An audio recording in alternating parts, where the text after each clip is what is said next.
and unsurpassed, penetrating and perfect Dharma is rarely met with, even in 100,000 million kalpas. Having it to see and listen to remember and accept, I vow to taste the truth of the Tathagata's words.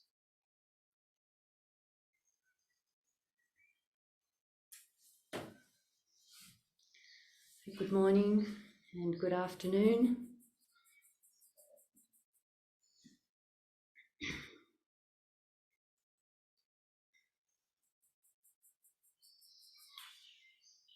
One of the main things that we are doing in Zazen is settling the mind.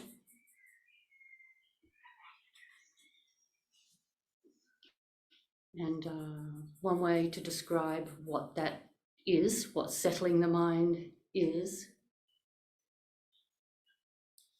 noticing the words that arise in our mind, words which are concepts, sometimes very straightforward, very simple concepts such as breath, sound, bird, sometimes more complicated concepts such as some value judgment of some kind. I'm not doing this right. They're not doing this right. Or we might be caught in a series of conceptual thinking around events, planning, rehearsing, going over something. So we're using language, we're narrating in our mind, using words, symbols, labels, concepts. I like the word imputations as a word to capture all of those different ways that we use language, imputations. So in Zazen, we're noticing the imputations in our mind, and we're seeing if we can, you could say two things that we're seeing if we can do: reduce the volume and diversity of those imputations, maybe bringing it down to just the breath, in breath, out breath. There's a couple of imputations there. There's a sense of in breath, the sense of out breath. We might also be listening to sounds, so we have an awareness of birds or creaking sounds, or wind or traffic. But we're not adding too much to that. We're just lightly, because that's what the mind does, lightly just labeling the sound that we're hearing.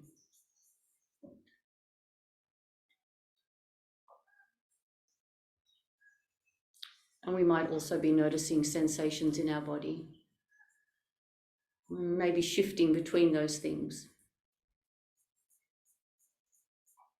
So we're reducing the volume and variety of imputations to something quite simple. And the other thing maybe we're doing is holding those imputations very lightly,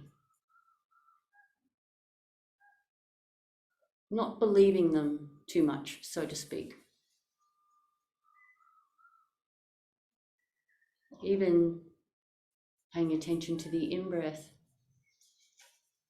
we can be aware that we don't really know what an in-breath is.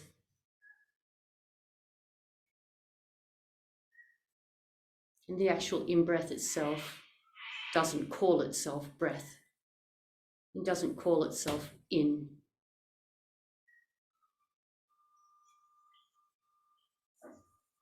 That's just something that we add, that we put on top.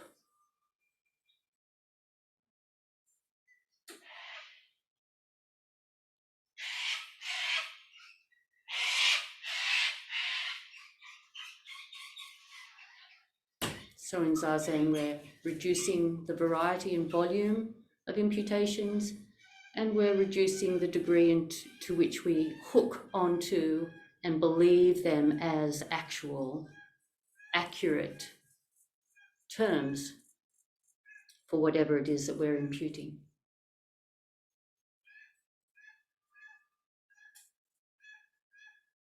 And maybe we begin to have a little bit of a sensation of our mind being like the clear blue sky, and the imputations are just floating past like clouds. We don't try and catch each cloud and wrap it up and make it solid as a permanent label. We get a little better at just letting it drift past. Still the label is there, bird sound, but with a little softness to it, a little transparency to it, you could say.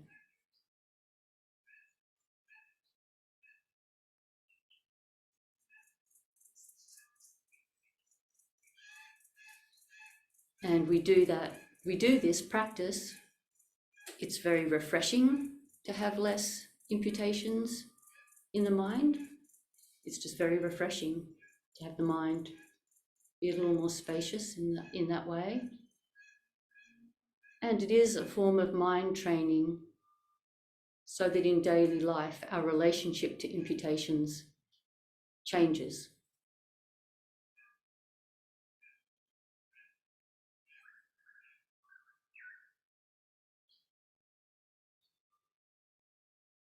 And the reason maybe that we would like to change our relationship to imputations is because it is the way in which we label phenomena and believe the labels that causes us so much distress and causes us to do harm to others.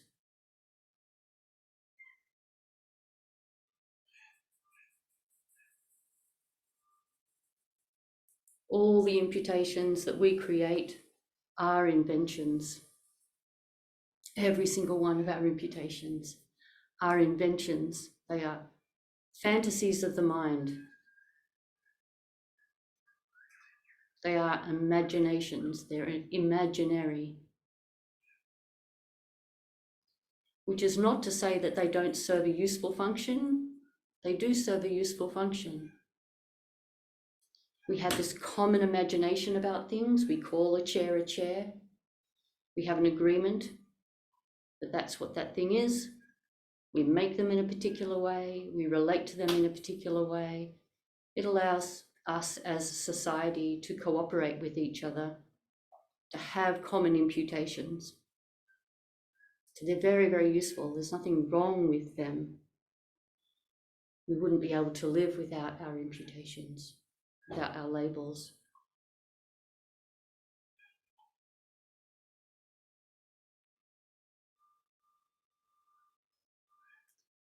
But we often, maybe mostly, make the mistake of thinking that the imputation is accurate, an accurate representation of reality.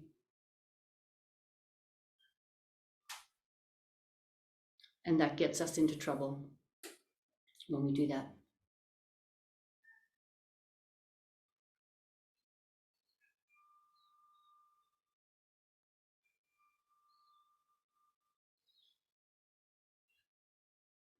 I have a note here from something that Tenshin Roshi said about this. Our ideas and imputations about the way things are doesn't actually touch the way things really are. Not only are things not what we think they are free of what we think they are. I like that so much, that even when we place imputations on things, they, whatever they are free of the imputations that we place on them.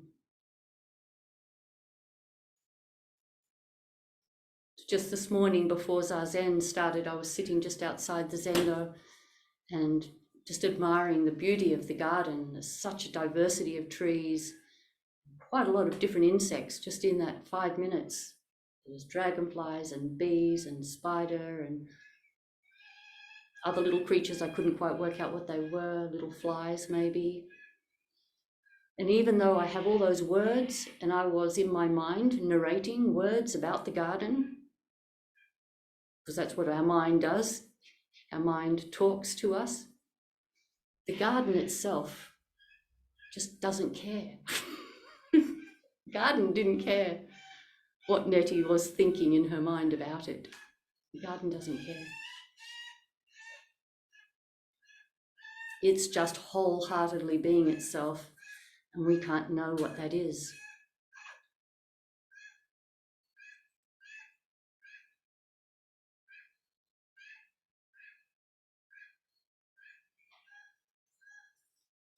So in Zazen, we're practicing noticing our imputations. We can also notice what's the motivation behind our imputations. Are we wanting to connect and feel so intimate with things? Is that the type of language we use when we talk to ourselves in our mind? Or do we use language in our mind that is placing us maybe above, superior to, better than things? Or maybe just foreign, different, confused by things? We're creating a sense of confusion in the language we use about things. Maybe we might even be placing ourselves below things, thinking we are inferior to other beings, or just separate and lost and alienated from other beings. So we can start to notice what is the motivation behind the imputations that we use. And what is the effect of the imputations that we use? Does the language in our mind calm us and help us feel connected and at ease? Or does the language in our minds create agitation for us?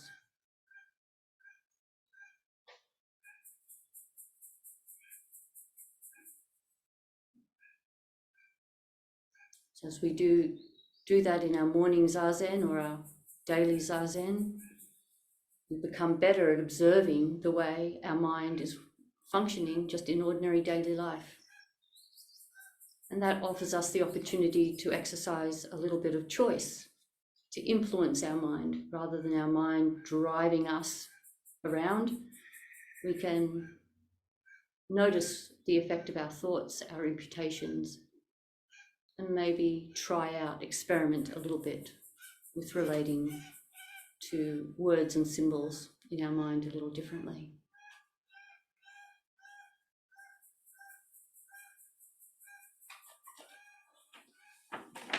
And there's ways in which, of course, imputations can be incredibly beneficial. The example that comes to mind is really the way science, a good scientist uses lots of labels. Maybe if they're an ecologist, they have lots of labels for all the different parts of a plant or different parts of an animal, or the way a river system works. Very detailed labeling concepts, imputations are being used, but the drive, the motivation for it, hopefully in most cases, is something positive, something that is life affirming.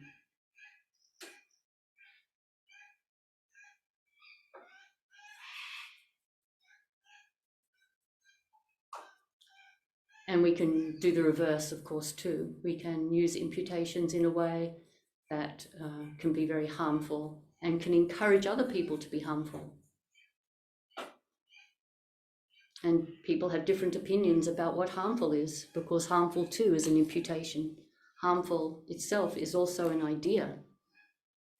So even when we think that maybe somebody else is using language in a way to cause harm, even that thought itself we need to be careful with. Because my idea of what doing harm is might be quite different to somebody else's idea of what doing harm is. So we just need to be careful. We need to just be humble Be aware that no matter how we use language, we're never going to get it really right. And we can never be sure. We can just do our best. Just do our best.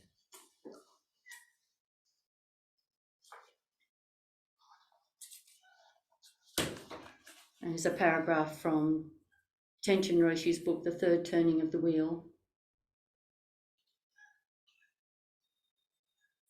Because bodhisattvas are primarily concerned with the happiness of others, they want to understand the character of phenomena so that they can help others be wise and to melt away the root of their suffering. Beings who don't have compassion have trouble becoming wise. That was very interesting. Beings who don't have compassion have trouble becoming wise because the Buddha's wisdom grows out of compassion. Without being kind to ourselves and to others, it is hard to develop this wisdom. Buddhas want beings to be compassionate in order to be wise, and to be wise in order to help all beings everywhere.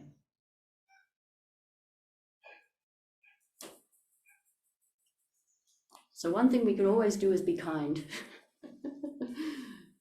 Being kind, it says here, is kind of a gateway to wisdom. We can see if we can cultivate kind imputations in our mind. And the actions follow. We could practice actions being kind too.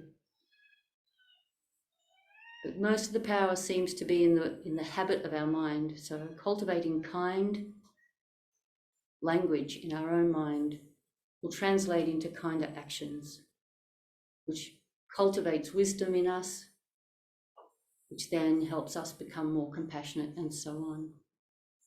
And I think the reason that is that compassionate action, kindness, is an expression of the wisdom teachings.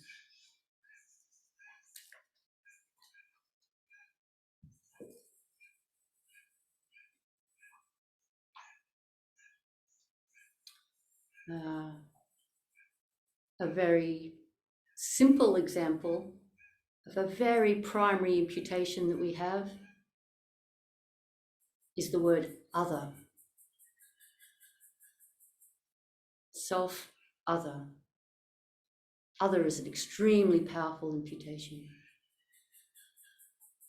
And if we just look at that one concept, other, just that one concept, it's just so inaccurate on an essential level.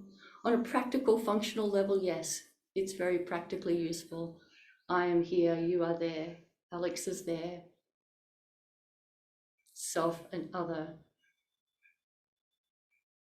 But that's really just the surface. It's just scratching the very surface of appearances, of phenomena, just to identify other.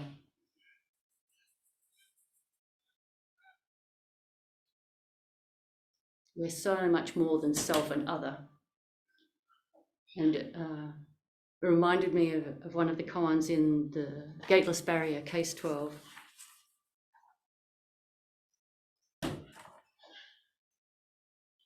Yu Yan calls master. The priest Yu Yan called master to himself every day and answered himself, yes. Then he would say, beware, and reply, yes. Don't be deceived by others. No, no.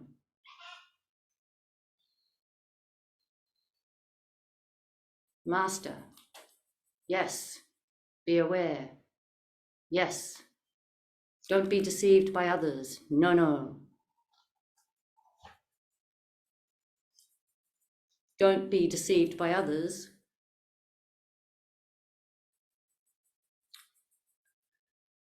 Fairly clearly, that is not a literal kind of caution. Don't let other people deceive you. Don't let other people steal your money. It's not that kind of don't be deceived by others. Don't be deceived by this word, others. Don't be deceived by this concept, others. No, no. We can do that to ourselves. We can caution ourselves. What are you doing right now? You seem to be having a narrative in your head about how much you're irritated with someone. Don't be deceived by others. No, no. How can I frame that differently in my mind? How can I think about this differently? That has more kindness in it, that has more humility in it.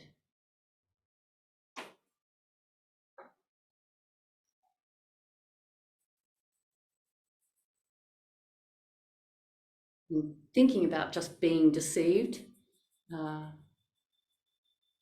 probably all of us have heard about how people do get scammed through social media and text messaging and phone calls. It's kind of a very common thing these days. And recently, someone was talking to my mother through texting, and it was pretty clear that it was a scam. They were saying, "Oh, I love the paintings that you do." She posts her pictures on social media. "I love the pictures that you do." And my mother started chatting with them, and they're chatting back and forth, chatting back and forth. Been going on for a few weeks, and I said to her, "Who is this person you're chatting with?" And she said, "I don't know, but they like me." And I was, able to convince her that this actually is not someone, this is probably not somebody that you know. This is someone developing a relationship with you. And then, oh, that's right. What they did do is then they sent her some information about how she could make money doing something. So clearly this was the beginning of a fairly sophisticated scam. So we helped neutralize that for her to get her to stop doing that. And then and at the time, I remember thinking, whoever that person is who's doing that with her is probably someone very poor. That's just the thought that I had. And then I saw an article that went into quite a lot of detail about how people, I can't remember the countries, but it was in Southeast Asia. People are convinced to cross the border into this other country that they will make money in a particular way doing some particular thing. So they cross the border, they go to the big warehouse, their passports are taken from them, they're given a monitor and a keyboard and told they have to develop relationships with X number of people per day, have long conversations and build trust, and then go through these ways to extract money from them. And only when they've extracted a certain amount of money in a certain amount of time will they get their passports back and be able to go home.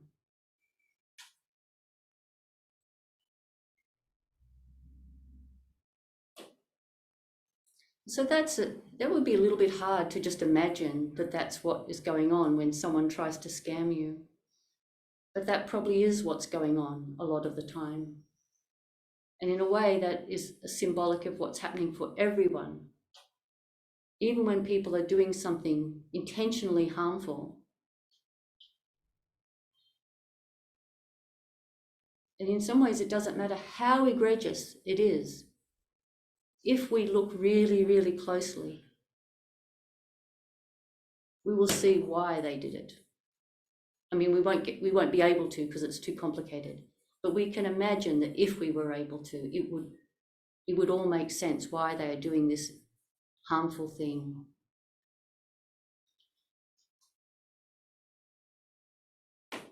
So if right from the start, when we're using language, we can try to approach things that way right from the start. When we hear about something that seems wrong, right from the start, can we cultivate a type of language in our mind, the imputations we use for that person, rather than they're just greedy, money hungry, trying to get money without having to work for it, or something like that, or they're just criminals.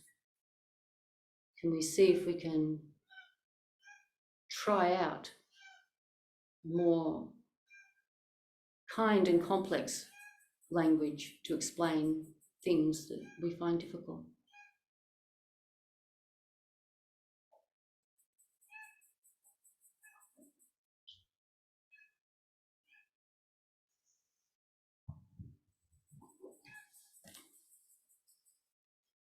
Master, yes.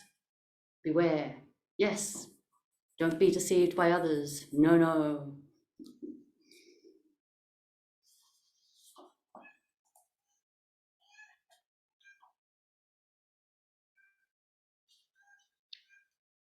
And just a little bit on this sense of how mysterious everyone is and how we can't know them. Here's another paragraph from Tenshin Roshi. Each person we meet is a mystery. Each person we meet is ultimately unknown. But we usually don't accept that because we don't know how to deal with it. We have our handy little imputation machine and we zap an imputation on top of whatever we meet. It's a nice little essence packaging. It's a nice little essence packaging the unknown so that we can talk to it or about it or with it. So we can grab it or run away from it, because then we think we know which direction to run. If it is a mystery, we don't know where it is and we don't know which way to turn. This is very inconvenient and very bewildering.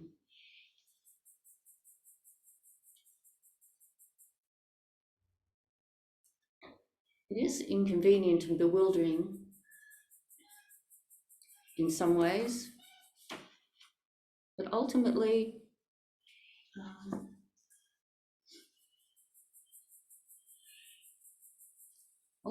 really, I think it's a source of our happiness, is to hold everything as a mystery, hold it in kindness.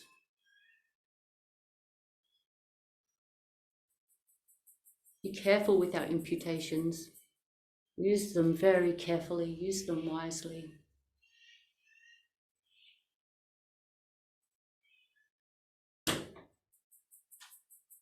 In some ways, this one teaching about being careful with imputations might be the only teaching we need.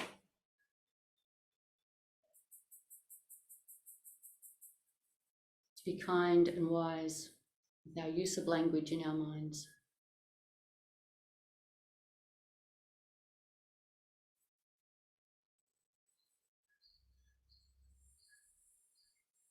I might end there. Would anyone